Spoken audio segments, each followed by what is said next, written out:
Mark, great to touch base with you, sir. I would love your view on what you think is happening with this relationship at the moment, not just in the United States, but across Europe right now, because we're living it.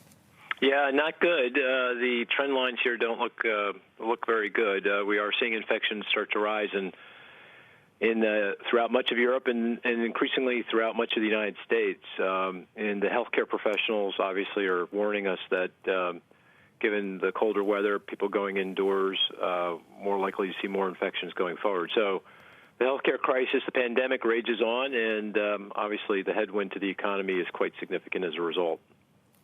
It's worrying, Mark, because it's October 13th. It's not November. It's not December. It's not the depths of flu season. Here we are in October, staring down fall, and we're already looking at these issues. For you, Mark, the conversation on Wall Street is pretty simple. It's if we'll get a stimulus package, and overwhelmingly my guests say we will. For economists, it's more about the when and the substance of that package, and the longer we wait, the more damage we will do. Can you speak to that, Mark? Yeah, sure. I mean, we've had the headwind of the pandemic, but we've had a very powerful tailwind from policy, both monetary policy. Obviously, global central banks have been very aggressive in responding to the crisis, and fiscal policy. Governments across the globe, here in the U.S., obviously in Europe, very aggressive response, all very good. But right now here in the U.S., we're debating how much and whether we should provide any more fiscal support, and I think that's a mistake in the context of the pandemic that's still raging. And the longer we wait to provide that support, that additional support, the more likely the economy, the recovery is going to stall out and even backtrack. So my sense is that if the administration and Congress can't get it together by December, January, we'll start to see some negative job numbers and rising unemployment. So very significant mistake here being made by policymakers. Fortunately, in Europe, governments seem, obviously I'm painting with a broad brush, but broadly speaking, they're continuing to provide support, and that's clearly the right thing to do in the context of this ongoing pandemic.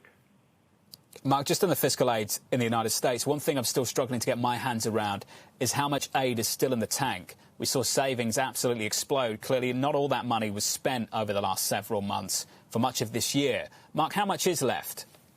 It's gone. It's largely, almost totally expired. I mean, all the supplemental unemployment insurance benefits, that expired back in July. The Paycheck Protection Program money for small businesses, that's gone. Of course, the stimulus checks, the bulk of that was sent out back in April and May.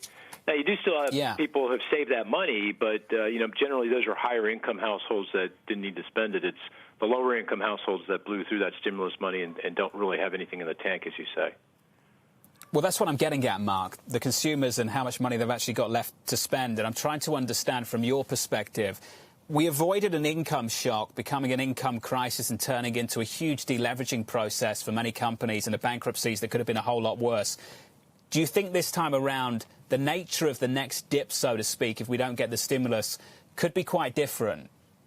Yeah, that's a great point. I think a lot of businesses were able to kind of sort of navigate through, piece it together with the PP money. Of course, consumers were able to hang in there to some degree because they got all that income support from the government.